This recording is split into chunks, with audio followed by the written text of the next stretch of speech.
Hello everyone, welcome back to doctor set academy. आज आपण शिवाजी विद्यापीठ कोल्हापूर यांची PhD एंट्रन्ससाठीची जी जाहिरात आलेली आहे त्याविषयीचं सविस्तर माहिती या व्हिडिओमधून घेणार आहोत। तेव्हा सुरुवात करूया।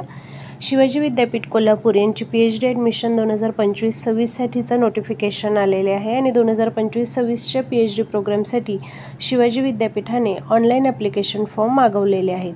UGCच्या रेग्युलेशन्स 2022नुसार ही संपूर्ण प्रक्रिया विद्यापीठ राबवणार आहे। यासाठी विद्यापीठाच्या वेबसाईटवर आपल्याला PhD ॲडमिशन 2025-26 ही टॅब ओपन केल्यानंतर अधिकची माहिती उपलब्ध होईल। त्यावर दिलेली संपूर्ण माहिती विद्यार्थ्याने वाचलेली असणं आवश्यक आहे। यामध्ये आताच नमूद केलेले आहे की केवळ एंट्रन्स टेस्ट नसून इंटरव्ह्यू किंवा व्हायवा यास देखील गुणदान केले जाईल आणि त्यानुसार विद्यार्थ्यांची प्राधान्य यादी तयार केली जाईल।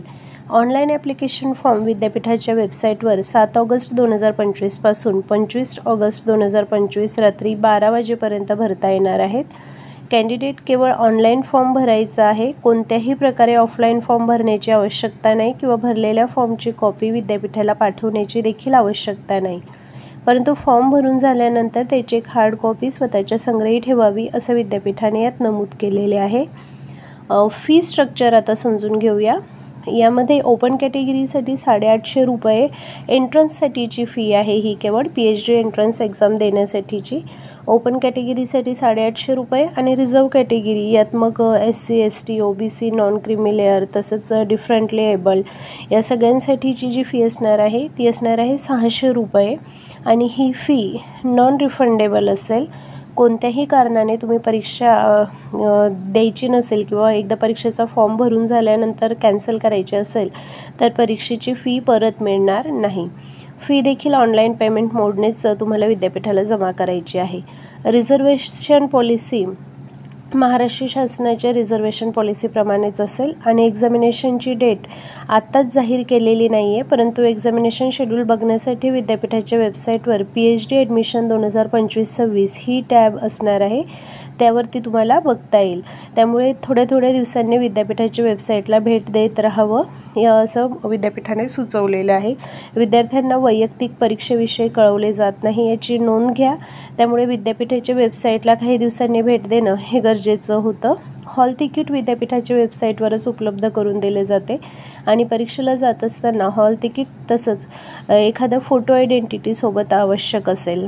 जे विद्यार्थी नोकरी करत असताना PhD एंट्रन्स देऊ इच्छितात त्यांच्यासाठी त्यांच्या डिपार्टमेंटचे NOC म्हणजेच नो ऑब्जेक्शन सर्टिफिकेट आवश्यक असणार आहे। परीक्षा झाल्यानंतरची मेरिट लिस्ट असेल ती विद्यापीठाच्या वेबसाईटवर उपलब्ध करून दिली जाईल।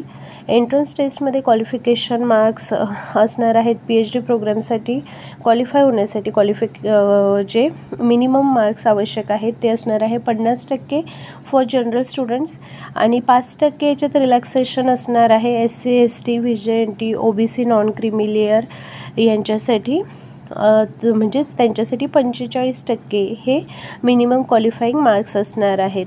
कोणत्याही प्रकारचं निगेटिव्ह मार्किंग सिस्टीम परीक्षेसाठी नसणार आहे। परीक्षेचं सिलेबस आपल्याला विद्यापीठाच्या वेबसाईटवर अवेलेबल करून दिलेलं आहे आणि यात 50% क्वेश्चन्स जे असतील ते रिसर्च मेथडॉलॉजी आणि 50% सब्जेक्ट स्पेसिफिक असतील। जो तुमचा विशिष्ट सब्जेक्ट असेल त्यावर आधारित 50% प्रश्न असणार आहेत।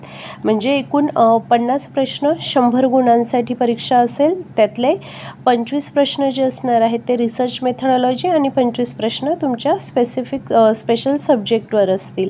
इथे एक गोष्ट समजून घेतली पाहिजे ती म्हणजे विद्यापीठ जे 90% विद्यार्थी घेणार आहे ते होम युनिव्हर्सिटीचे स्टुडंट्स आणि 10% अदर युनिव्हर्सिटीचे स्टुडंट्स असणार आहेत।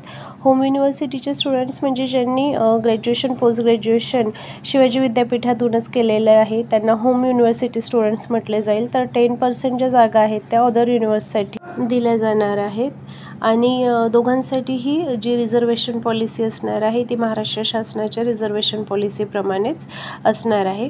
विद्यापीठ विद्यापीठाने PhD एंट्रन्ससाठीचा सिलेबस देखील विद्यापीठाच्या वेबसाईटवर उपलब्ध करून दिलेला आहे आणि अकॅडमिक टॅब यामध्ये तो सिलेबस आपल्याला बघायला मिळणार आहे. So students, that's it for today. या व्यतिरिक्त काही शंका असतील तर तुम्ही निश्चितच कमेंटमध्ये मला विचारू शकता. व्हिडिओ आवडला असेल, उपयुक्त वाटला असेल तर नक्कीच लाईक करा. ज्यांना आवश्यकता आहे त्यांच्यापर्यंत शेअर करा आणि अशाच प्रकारच्या वेगवेगळ्या व्हिडिओजसाठी चॅनलवर नवीन असेल तर कृपया चॅनलला सबस्क्राईब करा. धन्यवाद.